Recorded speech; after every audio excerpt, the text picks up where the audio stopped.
There is something about America in the 1980s that people who lived through it cannot forget. The big hair, the bright colors, the sense that anything was possible if you worked hard enough. And if someone was part of a middle-class family then, they know exactly what made that decade feel so distinctly American. This was a time when the middle class was thriving. Families could buy homes, take vacations, and believe their children would do even better. MTV was changing how the world experienced music. Personal computers were appearing in living rooms.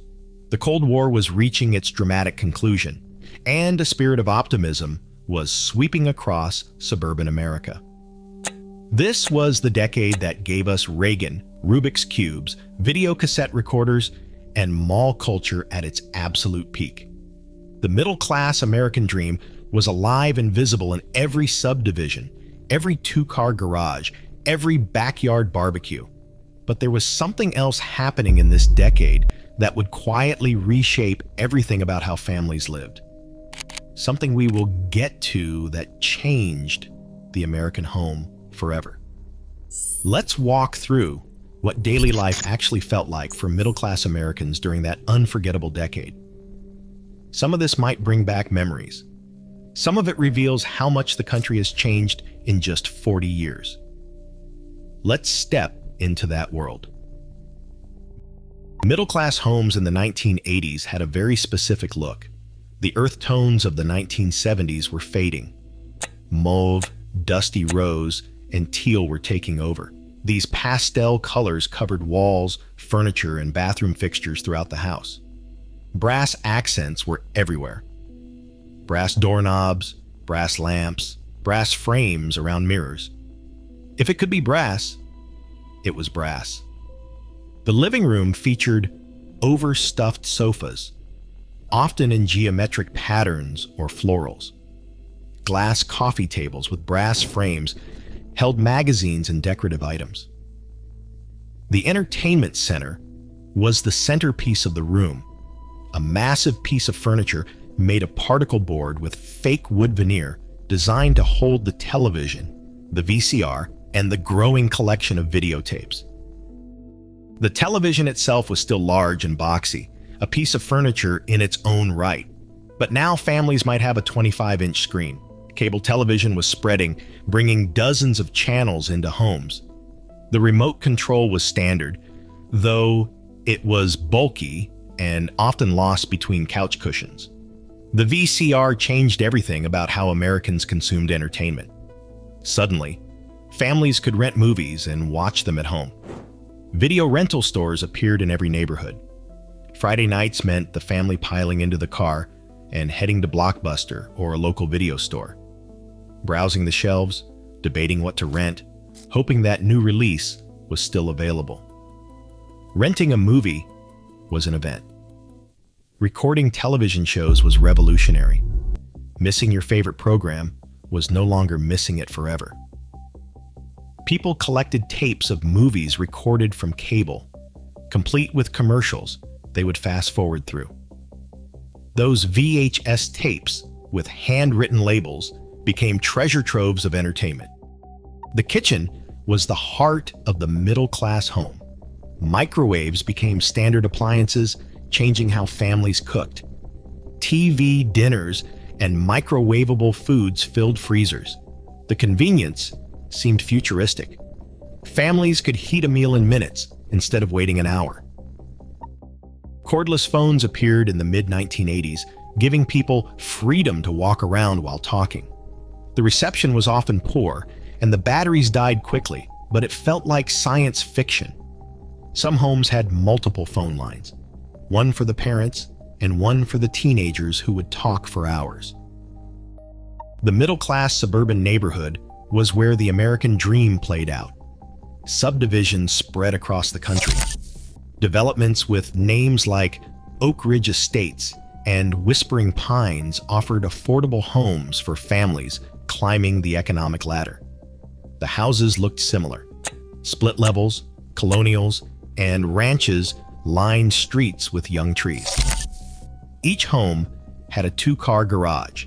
Though it often held only one car, because the other space was filled with bicycles, lawn equipment, and storage. The backyard had a patio or deck where families grilled hamburgers and hot dogs. Swimming pools were becoming more common, no longer just for the wealthy. The station wagon was giving way to something new, the minivan. Chrysler introduced the minivan in 1984, and it became the vehicle of middle-class family life. Suddenly, there was room for the kids, their friends, sports equipment, and groceries. Carpooling became easier. The minivan was practical, and practicality defined middle-class values.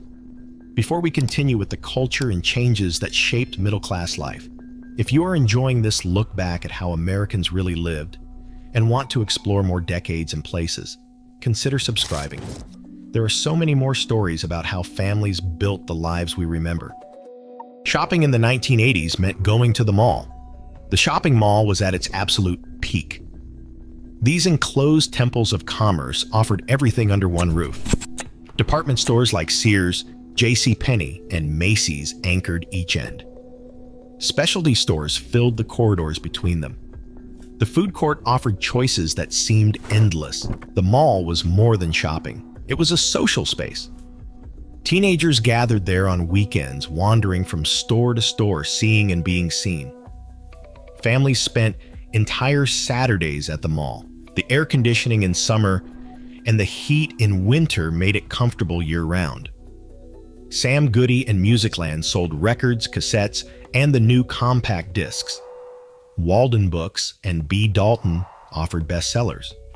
Spencer Gifts had novelty items that made teenagers laugh. The Gap was expanding. Foot Locker was the destination for sneakers. Catalog shopping remained popular. The Sears catalog was a thick book that families browsed together, circling items they wanted. JCPenney and Spiegel offered their own catalogs. Ordering by phone and waiting for packages was still exciting.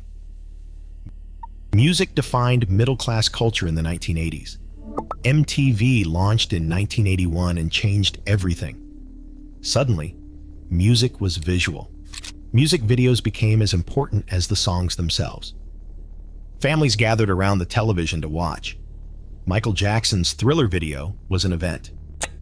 Madonna, Prince, and Bruce Springsteen dominated the airwaves. The Walkman made music portable. Teenagers walked around with headphones, lost in their own soundtracks. Making mixtapes became an art form, recording songs from the radio or copying from other cassettes.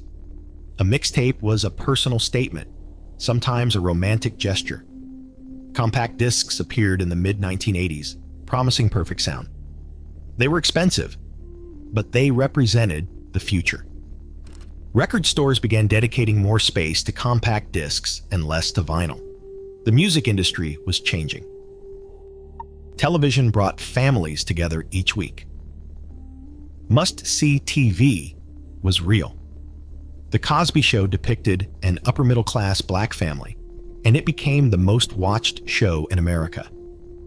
Family Ties captured suburban family dynamics. Cheers was where everybody knew your name. Dallas and Dynasty showed wealthy excess that middle-class families watched with fascination. These nighttime soap operas became cultural phenomena. Who Shot JR became a question the entire nation asked. Video games entered middle-class homes in a major way.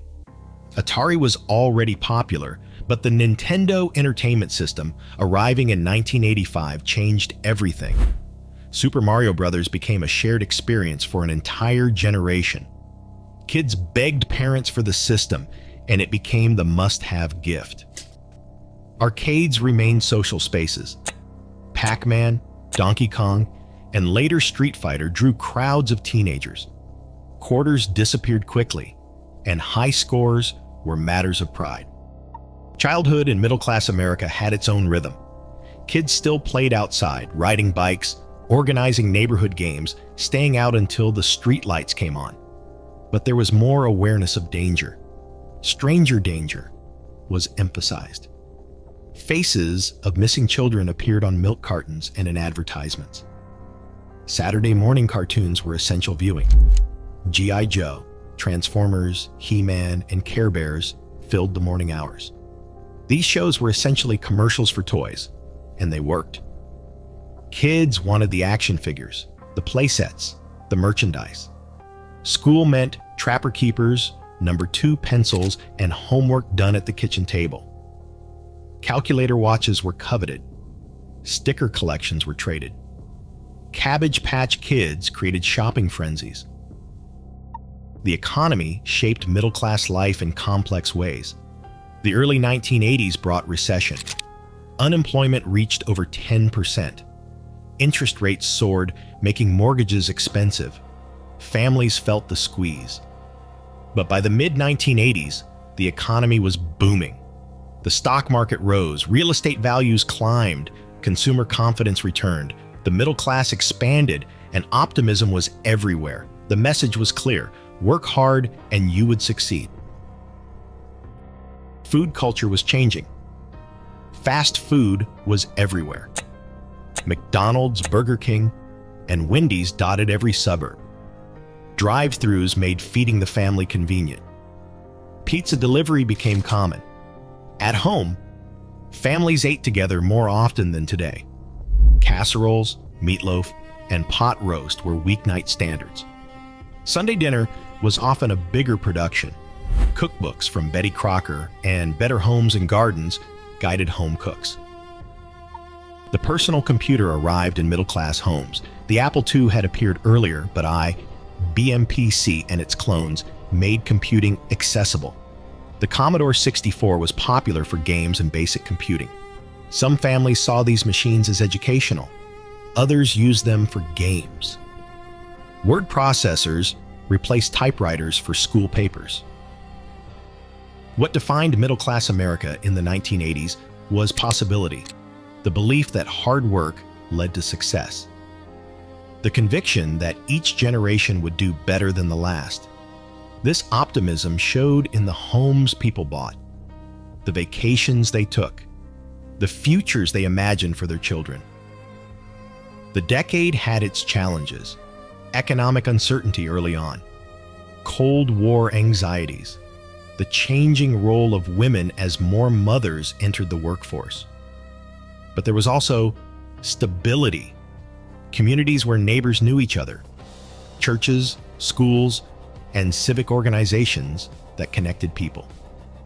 For middle-class families who lived through the 1980s, it was a time of video cassette recorders and videotapes, of mall trips and mixtapes, and of believing the American dream was within reach. The houses were affordable. The neighborhoods were safe. The future looked bright. For those with memories of this remarkable era in American life, there is always more history to explore.